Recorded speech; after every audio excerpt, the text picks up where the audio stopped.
Nam, karibu kufuata habari za leo nchini DRC. Tuanzie mashariki ambamo huku Rumangabo AFC M23 imeonyesha maafisa wa zamani wa jeshi la Kongo FARDC ambao walijisalimisha kwa jeshi la ARC mwezi Disemba uliopita huko jijini Uvira. Wanasema askari wenzao wa zamani wanafanya ukatili dhidi ya raia. Huko Kabare katika jimbo la Kivu Kusini, moto uliua angalau watu 7, mama mmoja na watoto wake 6 na kuchoma nyumba 3 katika kijiji cha Chimpwiji usiku wa tarehe 4 hadi tarehe 5 Machi mwezi huu na mwaka huu.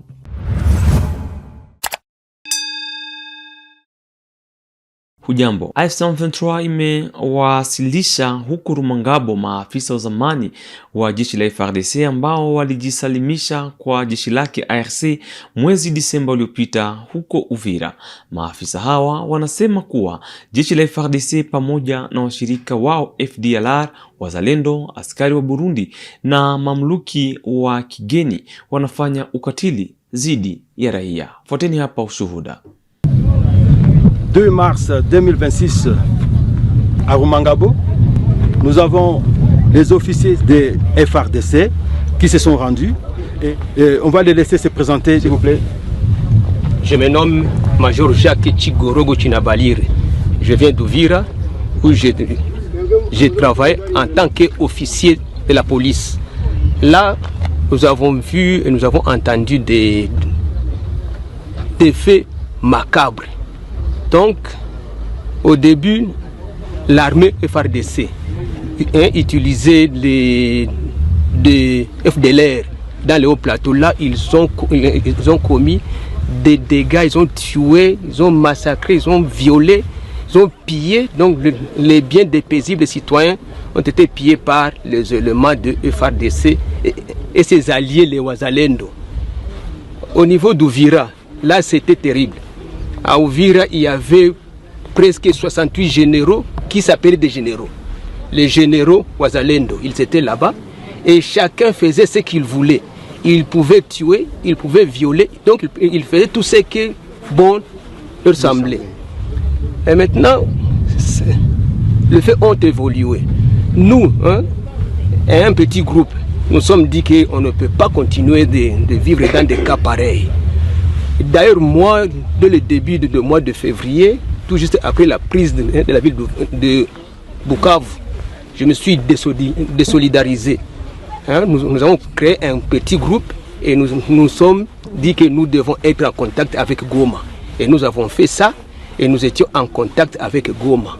Et tout ce qui s'est passé à Goma, on était informés et nous, s'il y avait des faits, des cas à informer, on pouvait le faire. Et voilà que les militaires burundais sont entrés aussi dans la danse sur appel de Tshisekedi. C'est Tshisekedi qui a fait que ces gens entrent au Congo, là où eux aussi ont tué, ils ont massacré, ils ont aussi pillé. Donc, vous trouvez que la situation était telle qu'il était difficile de supporter. Voilà que par grâce, je dis bien par grâce, l'ARC est arrivé à Uvira et nous a sauvés. Et immédiatement, lorsqu'ils sont entrés, c'était un mardi. Et le même mardi, on était en contact avec l'ARC. Et le mercredi, nous étions toujours en contact. Et le jeudi, je me suis présenté. Et de là, nous sommes arrivés ici à Rumangabo. Avant de passer à l'autre officier, on en profite pour dire nous sommes entrés à Uvira sans combat. Le massacre de nos compatriotes Banyamulenge, tués, c'est ce qu'on trouve aujourd'hui enterré un peu partout. Et nous disons à la communauté internationale, Kinshasa a tué à maintes fois nos compatriotes Banyamulenge et continue de tuer jusqu'aujourd'hui et nous impose la guerre. Et sur ce, nous demandons à ce que cette tuerie barbare de nos compatriotes puisse cesser. Nous passons maintenant à notre hospicier.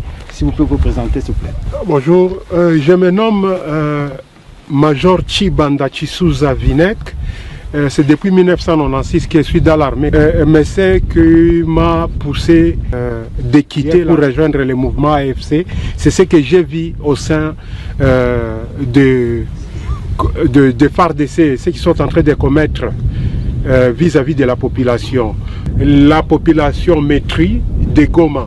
Ils étaient pillés le moment que les militaires de M23 avançaient vers la ville de Goma. Les militaires de FARDC étaient en train de piller et de tuer chaque jour la population de Goma. Et par la suite, après avoir tué et pillé, ils ont pris la décision de fuir. C'est ainsi que je me suis caché quelque part et par la suite, j'ai pris la décision de rejoindre le mouvement AFC M23. Alors je lance comme message à tous mes ex-collègues de nous rejoindre et ils seront les bienvenus. Merci beaucoup. Comme vous voyez, nous prenons en charge tous les militaires. Il n'y a pas de clochards chez nous. Ils sont bien nourris et bien vêtus comme vous les voyez. Merci. Nous disons merci au général Sultan Makenga et l'armée révolutionnaire.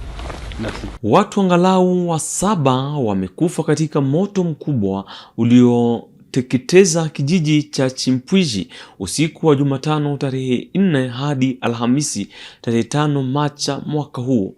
Waliofariki ni mama moja na watoto wake 6 katika kijiji cha Mudusa, eneo la Kabare, jimboni Kivu ya Kusini. Nyumba 3 ziliharibika kabisa kulingana na Leonidas Tabaro, kiongozi wa shirika la raia wa eneo la Kabare. Kwa kweli tumepata msiba mu village ya Chimpwiji, groupement ya Mudusa. Moto usiojulikana ambao kwenye ulitokea umeteketeza nyumba moja ambamo mulikuwa mama moja na watoto wake 6. Kwa jumla wote walikuwa watu 7 na wote waliteketea mule ndani. Moto kabisa ilizimika, nyumba yote ilisha na hiyo mili 7 yote wakakufa mule ndani. Kwa kweli moto haijulikane, chanzo ya moto haijulikane mpaka kwa sasa, na mpaka kwa saizi wakaaji wa hiyo wa Chimpwiji na watu wa Msalaba Mwekundu ama Croix Rouge wako pale kwa kukusanya vipande ya mwili ambazo zilibakia na mifupa ili wakusanye waweze kuwazika na heshima. Naibu meya wa mji wa Goma, Desire Ngabo Kisuba, alikutana na kamati ya wauzaji wa vitu vya mitumba ama bwaka tarehe 4 Machi mwaka huu ili kutathmini kama wanaheshimu sheria zilizowekwa mwaka uliopita. Alisema bado kuna fujo na wizi. Kuanzia sasa, muuzaji yeyote atakayepatikana na vitu vilivyoibiwa atakamatwa na kufikishwa mahakamani, alisema Meya Desire Kisuba. Inaonekana hiyo mtindo ya zamani inataka tena zarudia ndani ya mji wa Goma. Et ça, nous ne pouvons pas tolérer, nous ne pouvons pas laisser faire. Watu wengi wangali wanaendelea kuteseka. Watu wengi wangali wanaenda kutora, anaenda kubwaka, anakutana kitu yake walimuibaka iko pale. Na akipima sema banamtombokea.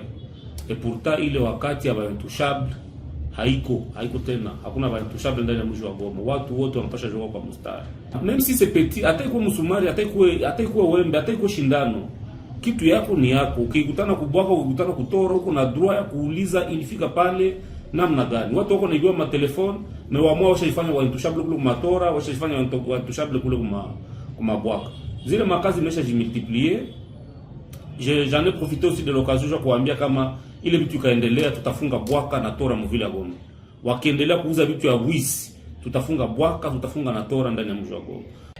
Tubaki hapa mjini Goma. Naibu mratibu wa M23 anayehusika na masuala ya kisiasa Bertrand Bisimwa alifanya tarehe 4 Machi mwaka 2026 hapa Goma ziara ya kukagua kazi za tume ya kufufua mfumo wa haki. Ziara hiyo imeonyesha kuwa kuna maendeleo katika kurekebisha mfumo wa mahakama. Rais wa tume hiyo, Delion Kimbulungu, alipongeza juhudi za timu zinazofanya kazi ili kurejesha mamlaka ya haki katika maeneo yanayosimamiwa na AFC M23.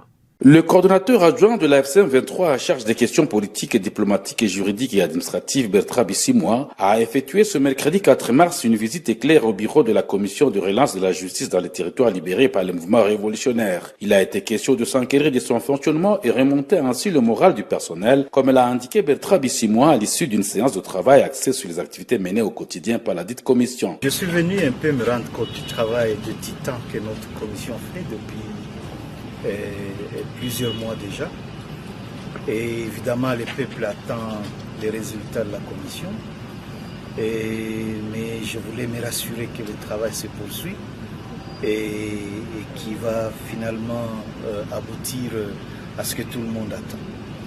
Et je me rends compte que tout se passe bien. Et je suis aussi venu un peu leur remonter le moral. Parce que vous savez que nous sommes dans une lutte révolutionnaire. Et chaque fois, nos cadres ont besoin de la parole des autorités pour un peu se sentir pris en charge et se sentir également accompagnés dans le travail, le sacrifice qu'ils font. Sentiment de satisfaction pour le président de la commission de relance de la justice, Lilio Kimbulungu, qui a précisé qu'un plan de relance et la cartographie des juridictions ont été présentés. Nous avons été honorés comme commission de relance de la justice de la visite du coordonnateur adjoint. Tuajielekeza kwa sasa Kinshasa, mji mkuu wa DRC. Rais wa bunge la taifa Aime Boji Sangara aliongoza Jumatano tarehe 4 Machi mwaka huu mkutano wa uongozi wa bunge kujiandaa na kikao cha kawaida kitakachoanza tarehe 15 Machi. Mkutano huo ulizungumzia mpangilio wa kazi, ufuatiliaji wa serikali na vipaumbele vya sheria. Takriban mapendekezo 18 ya sheria yamepangwa kujadiliwa pamoja na masuala ya sasa na njia za kudhibiti taasisi za serikali. Le président de l'Assemblée nationale, l'honorable Aimé Boji Sangara, a présidé ce mercredi 4 mars 2026 une réunion du bureau. Cette réunion avait comme un seul point, un grand point bien sûr, avec plusieurs subdivisions. Et cette réunion était donc consacrée aux préparatifs de la rentrée parlementaire qui aura lieu le 15 mars 2026. Et cette session ordinaire commence donc le 15 comme nous l'avons dit, exige, n'est-ce pas, du bureau un certain nombre de dispositions. Sur ce point, le président a d'abord eu à fixer l'orientation générale de cette session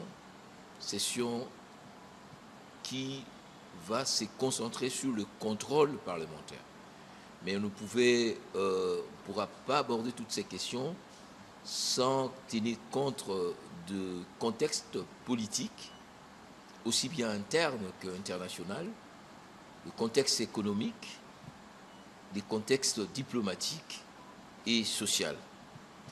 Mais sur ces points qui seront abordés dans les discours du président qui sera prononcé à cet effet devant le corps diplomatique et d'autres invités, il faut ajouter les questions spécifiques liées aux travaux parlementaires.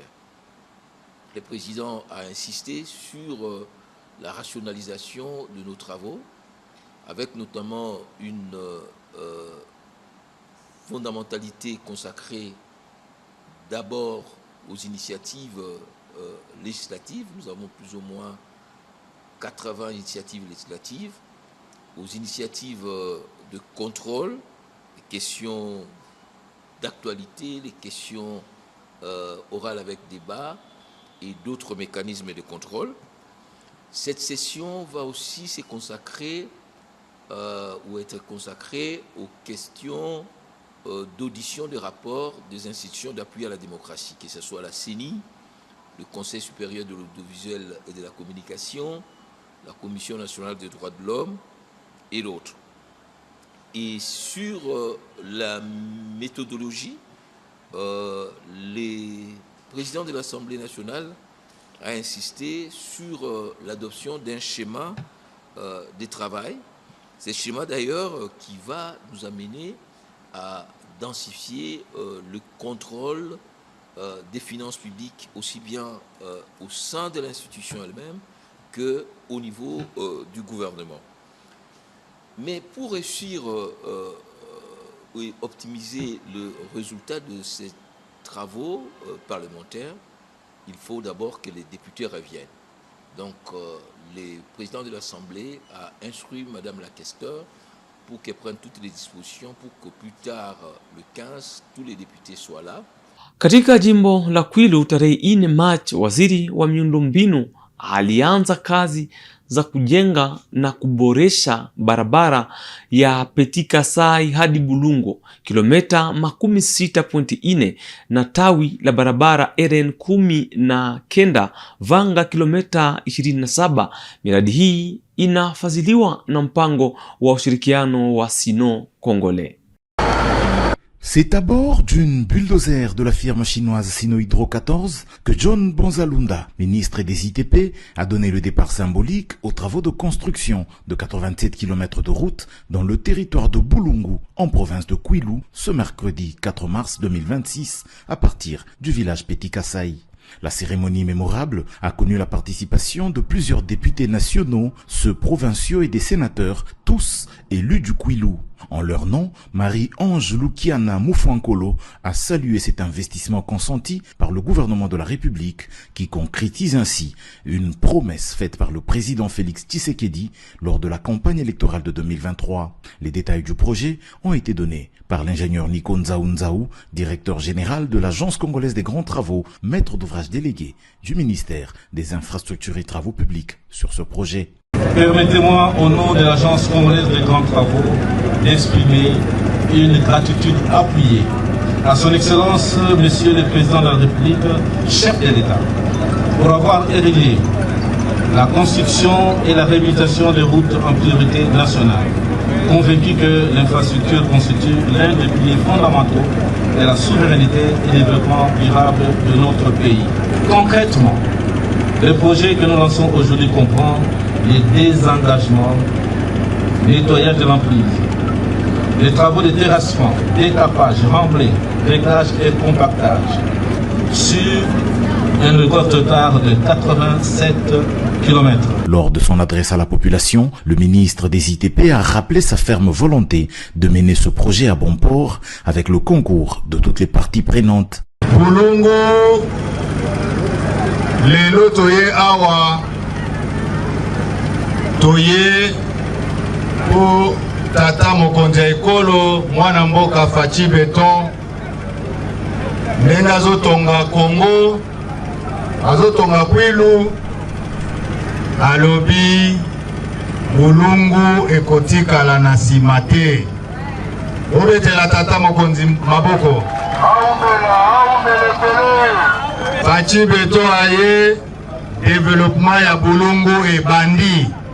Développement ya Bulungu e bandi et longo na développement ya Kwilu mobimba. Grâce à un financement du programme sino-congolais, Cisco SA avec son sous-traitant Sinohydro 14 va procéder à une ouverture de l'ensemble du tracé pour la première phase et procédera par la suite à un revêtement lors de la seconde phase. Des travaux qui aussitôt finis permettront un désenclavement de cette partie du pays aux fortes potentialités multisectorielles. Pendwa mtazamaji, ni pamoja na habari hizi toka jimbo ya Kwilu magharibi mwa nchi ya Demokrasia ya Kongo. Ndio tunakomesha habari za leo leo jiri nchini. Nikushukuru kwa kutufuata mwanzo hadi mwisho, tukutane kesho kwa habari zingine.